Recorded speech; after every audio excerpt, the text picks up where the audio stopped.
ओम शांति। आज की शिक्षाप्रद कहानी का शीर्षक है आत्मा आत्मा भाई भाई।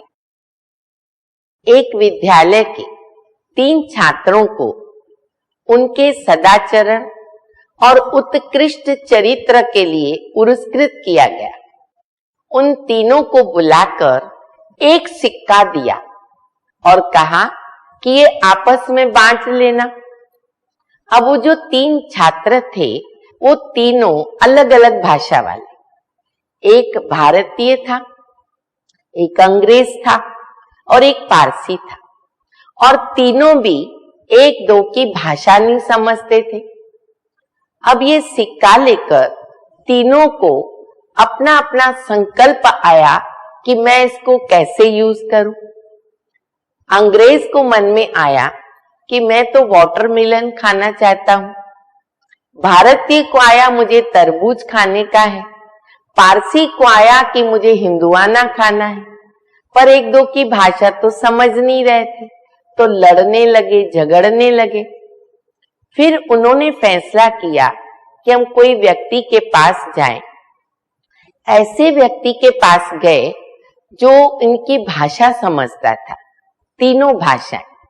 जब व्यक्ति ने उनकी बातें सुनी तो उसने क्या किया, बाजार से एक बहुत बड़ा तरबूज खरीद किया और उसको 3 हिस्से में बांटा।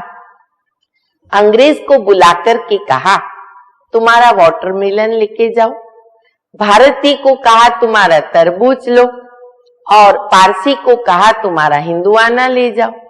एक एक को बुलाकर उनको एक एक हिस्सा दे दिया।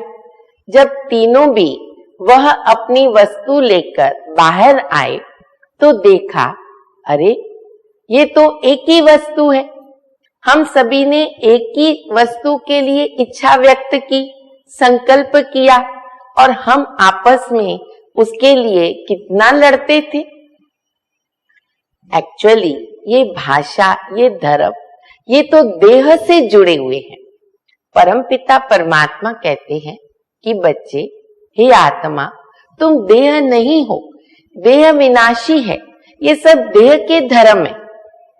तुम देह को भूल अगर अपने को आत्मा समझो तो आत्मा का स्वधर्म एक ही है, और हम सभी आत्माएं परम पिता परमात्मा की संतान है। अगर हम इस बात का प्रैक्टिकल अभ्यास करते हैं तो हम एक दो के समीप रह सकते हैं और सभी के साथ स्नेह कर सकते हैं। हमारे अंदर सहयोग की भावना पैदा हो सकती है, और वर्तमान समय इस बात की बहुत बहुत आवश्यकता है।